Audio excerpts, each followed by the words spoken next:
મુખ્યમંત્રીના આગમન પહેલા યુવા કોંગ્રેસની ચીમકી. યુવા કોંગ્રેસે સંઘર્ષની ઘંટડી વગાડી.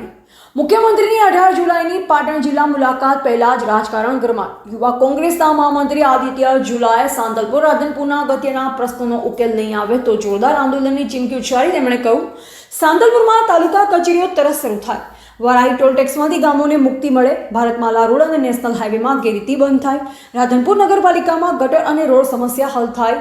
જો માંગણીઓ સંતોષાય નહીં તો 18મી જુલાઈના દિવસે સીએમ સામે રજૂઆત થશે અને ત્યારબાદ સાંતલપુરથી આંદોલનની શરૂઆત થશે. અમે વારંવાર તંત્રને રજૂઆત કરી પણ કોઈ જ ઉકેલ આવ્યો નહીં. હવે સીધા મુખ્યમંત્રીને જ મળીશું, નહીં તો માર્ગો પર ઉતરી જવાબ લઈશું. એજીપી ન્યૂઝ ઇન્ડિયા હંમેશા સત્યની સાથે. મુખ્યમંત્રી શ્રી ખૂબ લાંબા સમય બાદ સાંતલપુર અનેક ખાતમુહૂર્તો કરવા આવી રહ્યા છે, સારું કામ કરવા આવી રહ્યા છે. એટલે સૌપ્રથમ હું એમને શુભેચ્છાઓ આપવા માંગુ છું. પણ આ ખાતમુહૂર્તના તાયફાઓ પાછળ સાંતલપુર વિસ્તારની અને સાંતલપુર વિસ્તારના નાગરિકોની સાચી માંગણી શું છે, તેમની જરૂરિયાત શું છે, તેનો ક્યારે સોલ્યુશન થશે આની કોઈ વાત નથી કરતું. અને તે માટે કોંગ્રેસ પાર્ટીએ, યુથ કોંગ્રેસે, અમે લોકોએ નક્કી કર્યું છે કે વિસ્તારની જે માંગણીઓ છે તે પૂરી નહીં કરવામાં આવે તો આ કાર્યક્રમ બાદ ટૂંક સમયમાં ઉગ્રમાં ઉગ્ર આંદોલન સાંતલપુરથી શરૂઆત થશે, જે સમગ્ર ગુજરાત સુધી જશે. આ વાત યુથ કોંગ્રેસ આજે જનતા વચ્ચે લઈને આવી છે. માંગણીઓ કોંગ્રેસ પાર્ટીની કે અમારી નથી. જે માંગણીઓ છે આ વિસ્તારના લોકોની, આ વિસ્તારની માંગણીઓ છે. આ વિસ્તારને ખૂબ લાંબા સમયથી સાંતલપુરના છેલ્લા ગામડાઓ અગર આપણે જોઈએ તો રોજુ, પીપરાળા, ઉપરામ, ચારણકા, એવાલ, ધોકાવાળા, ત્યાંથી ત્યાંના નાગરિકોને સરકારી કચેરી જવું હોય, તાલુકા પંચાયત, પ્રાંતની કચેરીમાં જવું હોય તો ઓછામાં ઓછું 50, 60, 70 કિલોમીટર એમને ધક્કા ખાઈ અને સરકારી કચેરી ખાતે પહોંચવું પડે.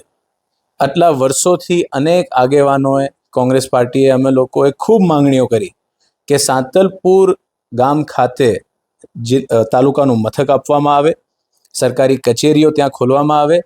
આસપાસના જે ગામડાઓ છે તેમના લોકોને ખૂબ સમસ્યા ભોગવવી પડે છે, ખૂબ પીડા ભોગવવી પડે છે, છેક વારાઈ સુધી લાંબા થઈને જવામાં.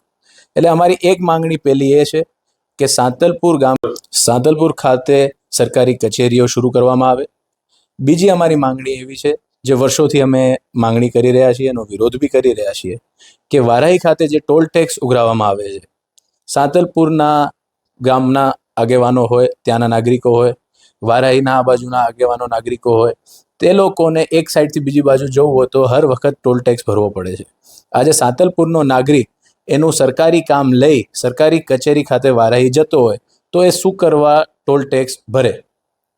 અમારી માંગણી છે કે સાંતલપુર તાલુકાના 25 કિલોમીટર રેડિયસના જે ગામડાઓ છે તેમને ટોલ ટેક્સમાંથી લોકલ પાસ આપવામાં આવે. તેમને જેટલી વાર એકથી બીજી બાજુ જવું હોય, બીજીથી આ બાજુ આવવું હોય તો એમને કોઈ ટોલ ટેક્સ ચાર્જ ના થવો જોઈએ. આ એક બહુ વ્યવહારિક વાત છે.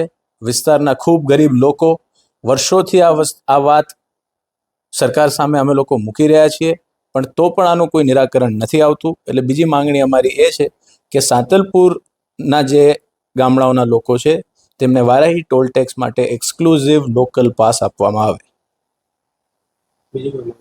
ત્રીજી માંગ, અમારી માંગો ખૂબ છે.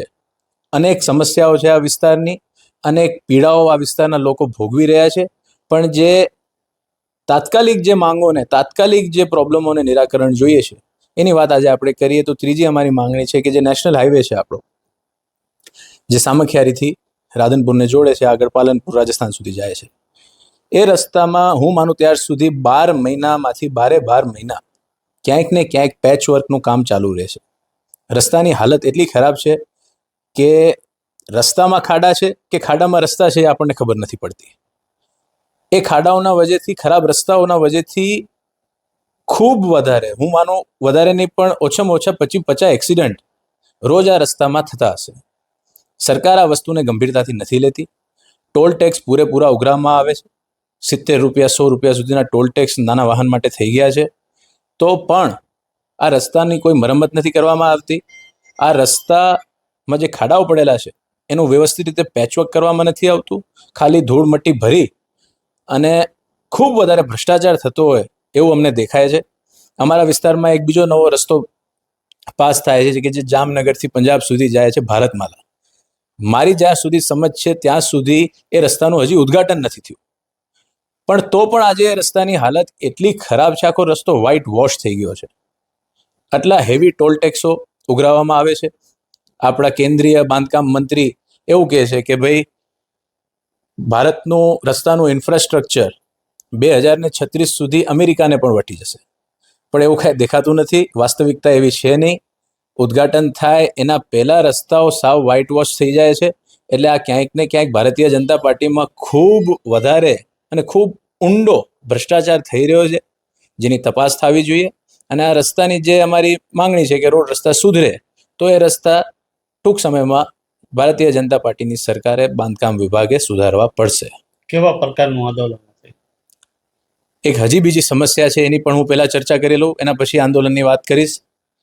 રાધનપુરમાં હાલમાં નગરપાલિકાનું ઇલેક્શન થયું હતું 6 મહિના પહેલા. ભારતીય જનતા પાર્ટીની નગરપાલિકા ચૂંટાઈ છે.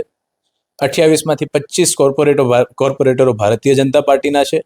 સંપૂર્ણ બહુમતી સાથે સક્ષમ અડીખમ, જેમ એમ કહે છે એવી અડીખમ નગરપાલિકા રાધનપુરની પ્રજાએ એમને ચૂંટીને આપી છે.